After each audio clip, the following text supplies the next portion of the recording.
मित्रों, मालदीव के इलेक्शंस हो गए और बड़ा स्मूथली ये इलेक्शंस हुए हैं। हारने वाली पार्टी ने भी बड़ा दिल करते हुए जीतने वाली पार्टी को मुबारकबाद दे दी है कि आप जीत गए, मुबारक हो भाई। लेकिन सारी दुनिया का मीडिया, तकरीबन सारी दुनिया का मीडिया इसको यूं रिपोर्ट कर रहा है कि इंडिया हार गया यहां से। निकाय एशिया बहुत बड़ा एक आलमी न्यूज आउटलेट है। मिसाल के तौर पर इनकी हेडलाइन दिखाता हूं आपको। कहते हैं कि Maldives moves marches to victory on anti India drum beat. Some expect new pro China president to work with both Beijing New Delhi. अब देखें, यहां पर हुआ यह है कि जैसे भूटान है ना, भूटान के ऊपर इंडिया का किस कदर इन्फ्लुएंस था। ये और बात है कि अब तो भूटान इंडिया के बिना ही बाउंड्री टॉक्स कर रहा है खुद ही, और वहां पर भी इंडिया तकरीबन धबड़दूस हो चुका है, आउट हो चुका है। देखें ना, इससे बड़ा सबूत क्या हो सकता है कि वो 1947 से लेके आपको हमेशा हर मामले में बीच में लेकर आते थे, लेकिन इस वक्त जब वो बात कर रहे हैं चाइना से तो बायलेटरल लेवल पर कर रहे हैं, आप कहीं पर भी नहीं है।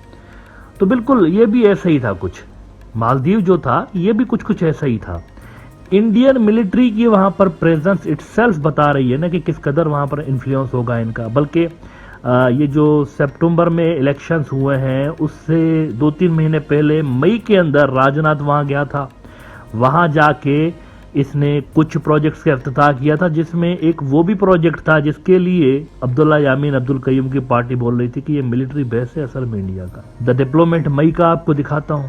Indian defence minister visits Maldives. The Maldives has remained one of India's key maritime partners in the Indian Ocean neighborhood. और इसकी इवन डोमेस्टिक पॉलिटिक्स के ऊपर भी इंडिया का इतना असर था। जैसे बांग्लादेश है, बांग्लादेश के अंदर अवामी लीग के अपोनेंट्स कहते रहते हैं कि इस पार्टी को इंडिया चला रहा होता है। मालदीव के अंदर भी जो लोकल पॉलिटिक्स है उसके अंदर इंडिया का कितना इन्फ्लुएंस था, ज्यादा नहीं, सिर्फ 1 साल पहले आपको पीछे लेकर चलता हूं। इंडिया आउट कैंपेन काफी अरसे से वहां पर शुरू हुई। पहले मिलिट्री आउट कैंपेन थी, इंडियन मिलिट्री आउट, फिर वो बाद में इंडिया आउट बन गई।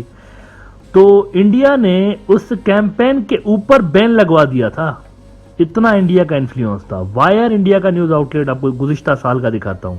द वायर कहता है कि Maldives bans India out campaign allows security agencies to take action. The opposition led by former President Abdullah Yamin had been spearheading the campaign, chiefly targeting President Ibrahim Saleh and claiming that Indian military officers were stationed in Maldives. यानी India out मुजाहरे करने वालों के खिलाफ action आप लें, इस तरह के हुक्म जो है वो दे दिया गया था नीचे लॉ एनफोर्समेंट एजेंसीज को कि कोई भी इंडिया के खिलाफ एहतजाज करे उसको पकड़ के जेल में डालो, उसके खिलाफ कानूनी कार्रवाई करो। ये सूरत हाल थी, इतना इंडिया का इन्फ्लुएंस था। लेकिन वो कहते हैं ना, सब ठाठ पड़ा रह जाएगा जब लाद चलेगा बंजारा। तो कुछ वही सूरत हाल हो, सारा ठाठ जो है ना धरा का धरा रह गया और वहाँ पर वो कैंडिडेट जीत के आ गया है जो कि इंडिया आउट कैंपेन को लीड कर रहा था। मोदी साहब ने फट से उनको फौरी तौर पर मुबारकबाद दे दी। अब ये मुबारकबाद कुछ इस तरह से थी, वो एक गाना है ना बड़ा मशहूर इंडिया का, नज़र हंस रही है ये दिल रो रहा है। तो कुछ वो वाली सूरत हाल थी कि फेस पे बड़ी मुस्कुराहट थी, लेकिन अंदर से उनको भी पता था कि बहुत बड़ा एक डिजास्टर हुआ है उनके लिए। ना ये जो मालदीव का इलेक्शन है ना, इसका एक और भी पहलू है। रीजन के अंदर बहुत बुरा मैसेज गया है, बहुत बुरा मैसेज गया है। देखें, इंडिया अमेरिका की भरपूर हिमायत हासिल है, उसको भरपूर हिमायत हासिल है अगेंस्ट चाइना।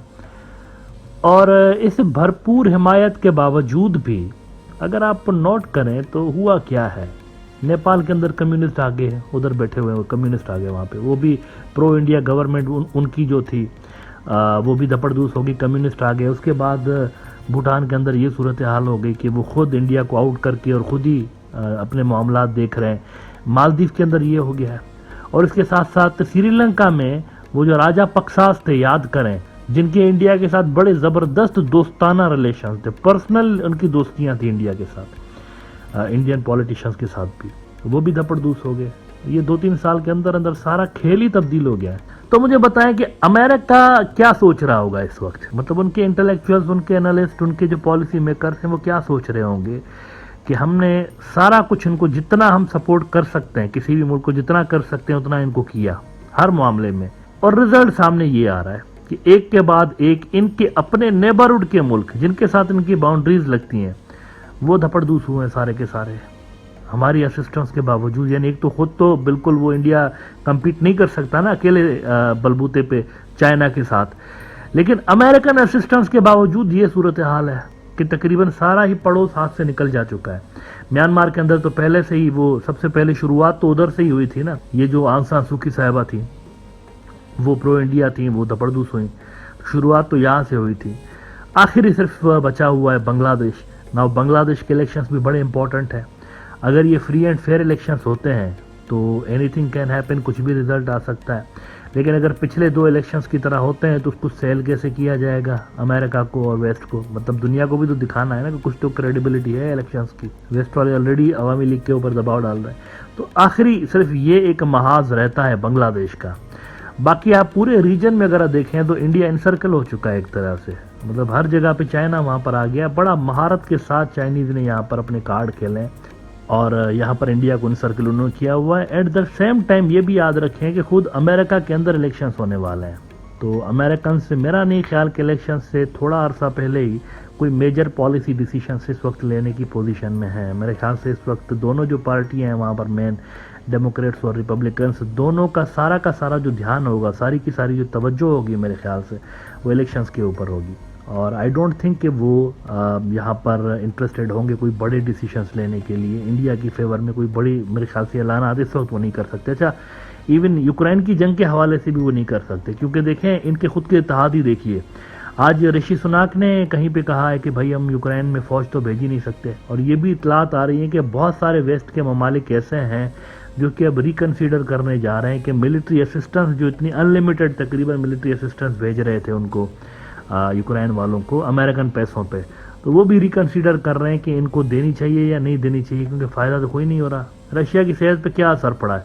ना उनकी इकोनॉमी हिट हो रही है, ना उनकी कोई डिप्लोमेसी हिट हो रही है। वो आज भी रेलेवेंट है दुनिया के बहुत सारे मुल्कों के लिए।